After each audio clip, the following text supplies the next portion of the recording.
नमस्कार, श्री स्वामी समर्थ. मी योगिता स्वागत करते तुमचं माझ्या चॅनलवरती. आजचा दिवस तुम्हाला शुभ जावो, तुमच्या मनातील सर्व इच्छा पूर्ण हो, हीच स्वामीचरणी प्रार्थना. तर आता आहे ना, हा व्हिडिओ आहे मकर संक्रांतीच्या आदल्या दिवशीचाच, म्हणजेच भोगीचा.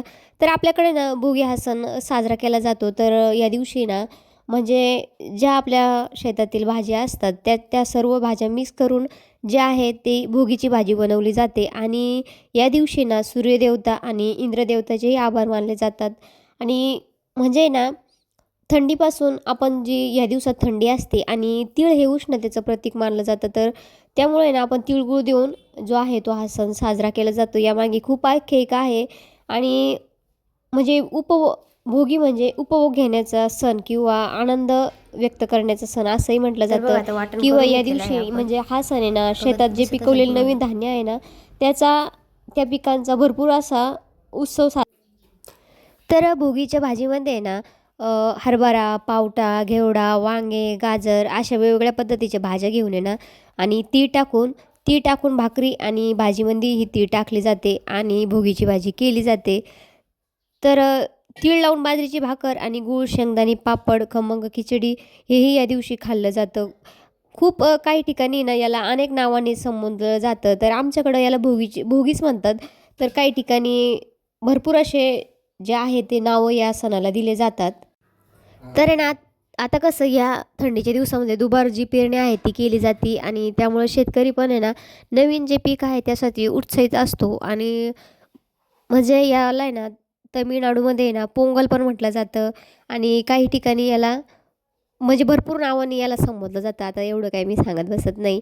तर चला आता आहे ना, आज भोगीची भाजी आपल्याला करायची होती. तर सकाळी सकाळी ना मस्त तीळ टाकून अशी आपली अंघोळ वगैरे झाली होती. तर या दिवशी ना तीळ टाकून जे आहे ते अंघोळ केली जाते, अभ्यंग स्नान केलं जातं आणि काळे कपडे घातले जातात. आता काळे कपड्यांना खूप काही आख्यायिका आहे. तर काळे कपडे हे ना, म्हणजे या दिवसात थंडी असते आणि जे काळे कपडे आहेत ते उष्णता शोषून घेत असतात. म्हणून जे आहे ना, या दिवशी काळे कपडेच घातले जातात. त्यामागे म्हणजे दुसरं काही कारण नाही आहे. तर आमच्याकडं जो येवला भाग आहे तिकडं आहे ना, जो मकर संक्रांत हा सण आहे ना, खूप असा दिवाळी दसऱ्यासारखा मोठ्या प्रमाणात साजरा केला जातो. जर व्हिडिओ शेअर करणं झाला ना आमच्याकडील संक्रांतीचा, तर नक्कीच मी तुम्हाला तो व्हिडिओ दाखवेल. आणि तुम्ही बघाच खरंच आमच्याकडं जो सण आहे तो कशा प्रकारे साजरा केला जातो. तर इकडे मी सर्व ज्या भाज्या आहे ना, जेवढ्या अवेलेबल होत्या आपल्याकडं तेवढ्या चिरून घेतलेल्या आहे. तेल टाकलेलं आहे, जिरे मोहरीचा तडका दिलेला आहे. हिरव्या मिरच्या, शेंगादाणे जे आहे त्याचं वाटण करून घ्यायचं आहे. आणि थोडीशी तेलामध्ये परतल्यानंतर आहे ना, आपल्याला जे वाटण केलेलं होतं ते यामध्ये ॲड करायचं आहे. आणि चवीनुसार आपल्याला मीठ टाकायचं आहे. तर ही भाजी खूपच छान लागते. काही ठिकाणी ना या भाजीला खेंगाट पण म्हणतात. आणि प्रत्येक ठिकाणी संक्रांत जी आहे ती साजरी करण्याची वेगवेगळी पद्धत असते. काही ठिकाणी ओवाळण्यासाठी ना दुपारनंतर जे आहे ते विठ्ठल रुक्माईच्या मंदिरात जातात. तिथं जे आहे ते विठ्ठल रुक्माईला ओवाळलं जातं. तर आमच्याकडं तसं काही नसतं. आमच्याकडं म्हणजे संक्रांत जे आहे त्या दिवशी ना सुगड पूजन केलं जातं आणि दुसऱ्या दिवशी जे आहे ते ओवाळलं जातं. तर प्रत्येक जसा भाग बदलतो तसंच जे आहे त्या रूढी परंपरा बदलत असतात.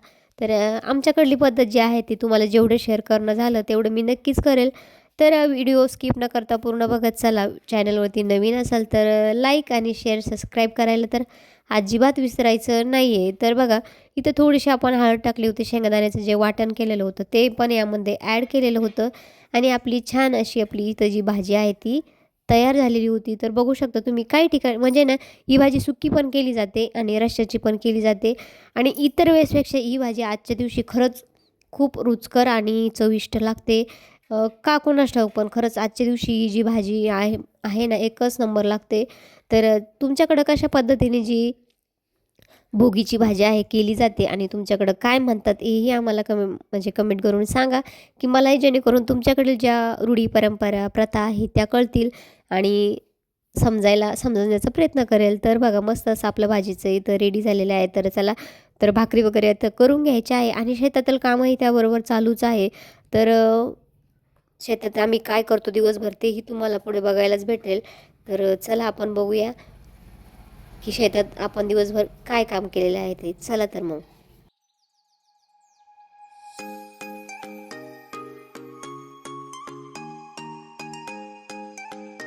आमच्या महाराण्या आताशी उठल्या 10 वाजता.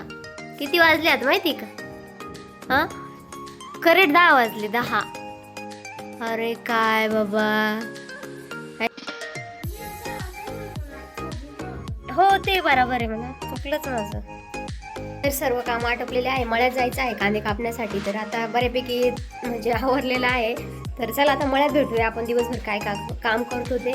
तर चला मग आता आज आहे ना कांदे कापायला सुरुवात करायची, इथून स्टार्टिंग करायची आहे. वेळ वगैरे आता घसून घेतो आणि एवढे कांदे कापायचे आहे. किती दिवस लागतील काय माहिती. चला आता सुरुवात करतो आम्ही कांदे कापायला. Okay bye. त्याने जेवण वगैरे झालेले आहे. तर दुपारचे 2-2:30 वाजलेले आहे आणि बऱ्यापैकी जे कॅरेट आहे ते कापायचे झालेले आहे. एवढे कॅरेट कापायचे झाले आणि एवढे काही आणून ठेवले इथं. भरपूर काही राहिले आणि वातावरण खूप ढगाळ झालेलं आहे. आता पाऊस येतो काय माहिती असं वाटतंय. तर बघा, आणि मोटर पण चालू आहे. तर चला आता यांना बिलगतो जे आहे ते, कारण झाले पाहिजे वातावरणामुळे. तर चला संध्याकाळपर्यंत किती होते ते तुम्हाला दाखवते. व्हिडिओ कंटिन्यू करा, अजिबात स्किप करू नका. तर चला. तर संध्याकाळी आल्यानंतर ना आरूला आपल्या डाळबट्टी खायची होती. तरी खूप थकले होते, पण काय करणार, मुलांच्या हट्टापुढं काही चालत नाही. तर इथं मस्त अशी ना डाळबट्टी केली होती. तर त्याचा जो शॉर्ट व्हिडिओ आहे तो मी टाकलेला आहे. मोठा व्हिडिओ काय शूट करणं झाला नाही, कारण दिवसभर शेतातील कामं आणि इथं माझं शूट करत होते. तर खूप म्हणजे ना दिवसभर थकल्यासारखं होतं त्याच्यामुळं. आणि इथं मस्त अशी बट्टी आपली तयार झाली होती. तर आणि म्हणजे कसं असतं ना, शेती काम करणं सोपं नाही. जेवढं व्हिडिओमध्ये दिसतं ना तेवढं सोपं नसतं. खरंच खूप मेहनतीचं काम असतं बरं का. तरी इथं मस्त अशा आता आपल्या बट्ट्यात तळून झालेल्या होत्या आणि डाळ पण झालेली होती. तर त्यासाठी आता आपल्याला ना जी आहे ती थोडीशी भाजी जी आहे ती अजून करायची होती. तर जेवढा व्हिडिओ जो माझ्याकडनं शूट करणं झालं तेवढं मी केलेलं आहे. आणि बघू शकता तुम्ही आपली चालू जे आहे ना, म्हणजे जे पीठ दळलं होतं त्याची बट्टी केली होती. तर चला, अशा पद्धतीने आजचा जो भोगीचा दिवस आहे तो गेला. तुम्हाला व्हिडिओ आवडल्यास सबस्क्राईब करा. चला बाय, धन्यवाद.